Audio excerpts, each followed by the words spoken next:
मैं सिर्फ आप दोस्तों के साथ ये बात रिमाइंड कराना चाहूँगा कि इससे पिछला जो हुकूमत था वो भी एक इसी किस्म का एक ड्राफ्ट रूल्स लेकर आए थे और उस वक़्त जो बरसर इक़्तिदार पार्टियां हैं, पाकिस्तान मुस्लिम लीग नवाज़ और पाकिस्तान पीपल्स पार्टी, ये दोनों पार्टियां, इनके नुमाइंदे हमारे पास इधर प्रेस क्लब में आते रहे, इस्लामाबाद हाई कोर्ट और सुप्रीम कोर्ट तक जाते रहे और इनकी तमाम लीडरान माशाल्लाह अब बड़े अहम ओहदों पे बैठे हुए हैं।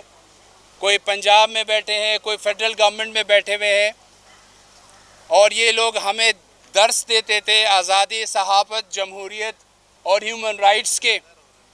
अफसोस की बात ये है कि अब वही जमहूरी पार्टियाँ, उनके लिए इक़्तिदार इतना अहम हो गया है कि वो अपने वो तमाम वादे, अपने वो तमाम डेफिनेशंस और अपने वो तमाम जो चीज़ें थे उनके आज़ादी, सहाफ़त के हवाले से वो सारे भूल चुके हैं।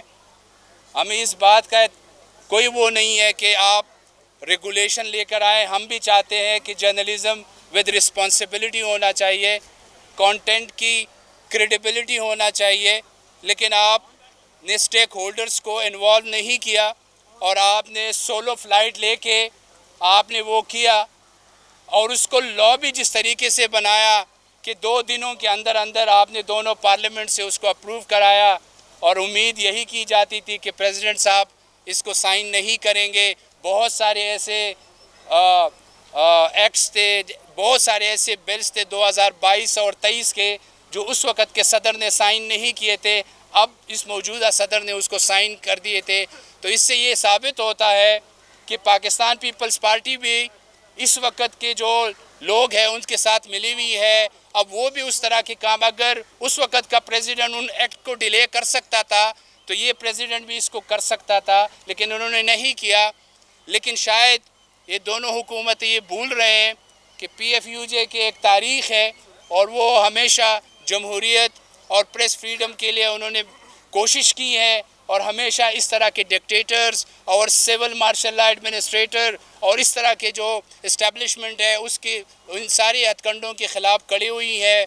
पहले भी थी, अभी भी है और आइंदा भी रहेंगी। और इंशाअल्लाह मुझे उम्मीद है कि Pakistan federal union of journalist के प्रेसिडेंट जनाब अफजल भट्ट साहब इधर है और RIUJ के क़यादत भी है, तो इंशाअल्लाह ये हमें आगे का लाएअमल बताएंगे कि अब हमें बिल्कुल बहुत हो गया, ये मुफाहमत बहुत हो गई है, अब हमें वाकई अपना जो फ्रीडम है, अपना जो राइट्स है, उसके लिए हमें बिल्कुल निकलना चाहिए ताकि हमारा जो ये फ्रीडम ऑफ एक्सप्रेशन है जिस पे मुख्तलिफ़ किस्म के कदगन और ये जो अनसीन सेंसरशिप है ये भी टोटली अनप्रेसिडेंटेड है। आपका टोटल इलेक्ट्रॉनिक मीडिया जिस तरह अनसीन सेंसरशिप की जद में है, उसके लिए PFUJ की तरफ से हम इंतज़ार करते हैं कि वो कोई कॉल दे और हम इस फ़ाइट को आगे लेके चले और इस मुल्क में जमहूरियत और आज़ादी सहाबत को इंश्योर करे। बहुत शुक्रिया।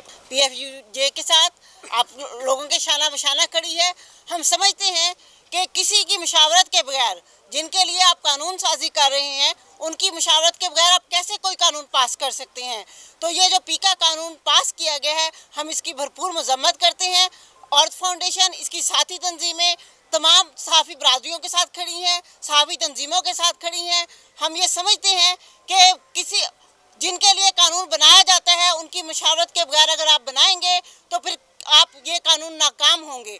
और हमने ये देखा है कि माजी में भी इसी तरह से होता रहा है। कभी आप समाजी तंजीमों की आवाज़ें बंद करते हैं, कभी आप सहाफ़ी तंजीमों की आवाज़ें बंद करते हैं। कितनी आवाज़ें बंद करेंगे? हम सब रोड्स पे खड़े रहेंगे और इसी तरह से जो भी इस तरह की वायलेशंस होंगी, जो आइन के खिलाफ होगा, हम उसके खिलाफ आवाज़ उठाते रहेंगे। आप सबका बेहद शुक्रिया। जो दो जहद तेज़ हो।